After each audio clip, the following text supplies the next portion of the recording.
Bom dia, boa tarde, boa noite. Eu sou Kleber Caverna e eu quero falar mais algumas coisas sobre a teoria da relatividade e algumas curiosidades, tá? Eu estou agora falando mais sobre isso. Se você gostar, dá seu joinha, se inscreva se não for inscrito, chame alguém, né, para participar do canal se você gostar. E é isso aí. Kleber Caverna. Olha só. Vamos verificar quais são as limitações que tem o que limita a teoria da relatividade. Bom, uma das coisas é isso aqui: complexidade matemática. Tipo por mim, né? Porque eu sou um geógrafo, eu tenho dificuldade em compreender a matemática da coisa, né? A relatividade é muito difícil nesse aspecto aí, sua aplicação matemática é mais complexa ainda. Então, esse aqui é um fator limitante. Mas a gente pode procurar entendê-la sem precisar de entrar nessa parte matemática. Bom, outra limitação: falta de previsões. Isso aqui é outra coisa que chama a atenção.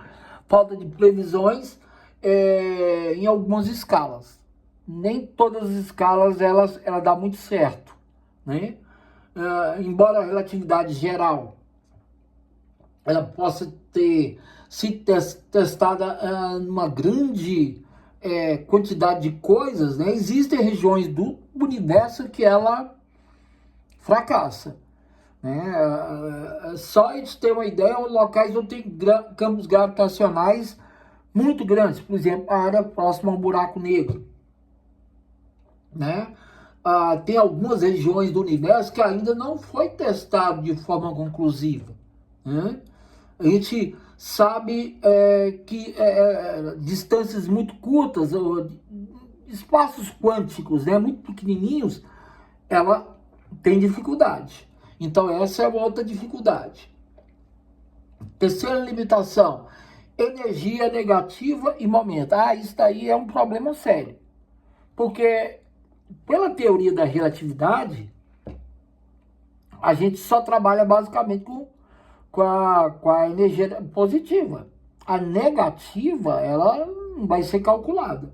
Então, assim, algumas soluções para equações da relatividade geral permitem a existência de energia negativa, como no caso dos buracos-minhocas. Beleza. Estas soluções são matematicamente válidas, mas fisicamente questionáveis, uma vez que não foram observadas na natureza. Então, assim, a energia negativa, tá, sendo observada dentro das equações, até que a gente consegue achar o número, mas só na equação matemática, porque na realidade mesmo a gente não conseguiu ver ainda, né? É uma coisa não palpável, igual o buraco de minhoca. A gente não sabe, a gente imagina, a gente calculou que tem, mas a gente não sabe se entrar de um lado e sair do outro, se existe essa possibilidade. Isso não quer dizer que não exista, isso quer dizer que ainda não temos tecnologia para descobrir isso. Outra coisa, na teoria da relatividade geral, normalmente, tá, a gente assume que a energia é maior que zero. Tá, isso aí é tradicional dentro da teoria da relatividade, né? Em todos os momentos, em qualquer lugar do universo, a energia é maior do que zero. Bom, isso tem uma consequência, é claro, né, que é extremamente importante para a análise da gravidade. A energia está ligada à massa através da fórmula EmC. Energia, massa, velocidade ao quadrado. É igual a massa vezes velocidade ao quadrado. Tudo está imbricado. Outra coisa, energia negativa também significa outra coisa. Massa negativa. Se você tiver energia negativa, vai ter que ter massa negativa. E aí que é uma coisa engraçada. Olha só, massas positivas se atraem, mas a massa negativa, a gravidade, pode ser repentinamente se tornar uma força repulsiva. Então, esse é um dos elementos que a gente chama atenção aí. Outra coisa, vai limitar a teoria da relatividade, né? Singularidades e buracos negros. Aí já deu um spoiler no item anterior, né? Todas as equações da relatividade geral, elas predizem, né? Elas imaginam a existência de singularidades, né? Seriam o que singularidades? Lugares que a curvatura do espaço-tempo, que a teoria da relatividade é baseada no espaço-tempo, tá? Não só no espaço, mas ao tempo, os dois ao mesmo tempo. Nesse caso, a curvatura tornaria infinita. Tornaria-se infinita. Assim, como no centro de um buraco negro, tá ok? Seria, então, uma singularidade naquela região, porque a gente teria as regras da física sendo alteradas. É o que te imagina, né? A física, nesse ponto, é incompreensível. E acredita-se que a teoria não é mais, não tem mais validade, né? Ela perde a sua validade nessas singularidades. Essa é uma outra questão da teoria da relatividade. Bom, outra coisa que te chama a atenção, tá? A incompatibilidade com a mecânica quântica. Aí danou-se, porque quanticamente falando, trata-se do pequeno. Relativisticamente falando, trata-se do gigante. Então são duas coisas que teoricamente não se encontram. Então, uma das maiores limitações da teoria geral é que ela não se integra, né, à mecânica quântica. Elas duas não se batem. A teoria que descreve o comportamento das partículas em escala muito pequena, no caso aqui a quântica, porque ela é relativa ao fato das coisas grandes, a quântica das coisas pequenas. Então, assim, muitos esforços já foram gastados, mas uma teoria quântica completa da gravidade ainda não foi desenvolvida. Talvez, se a gente conseguir achar um elemento chamado graviton, que o graviton, ele consegue unir as duas teorias, mas ainda é uma ficção, né? Bom, unificação das teorias que eu estava comentando. A mecânica quântica descreve como sucesso 3 das 4 forças fundamentais da natureza: a eletromagnética, a nuclear forte e a nuclear fraca. As 4 forças do universo, né? Usando bósons mediadores, fótons, gluons, bósons W e Z, respectivamente.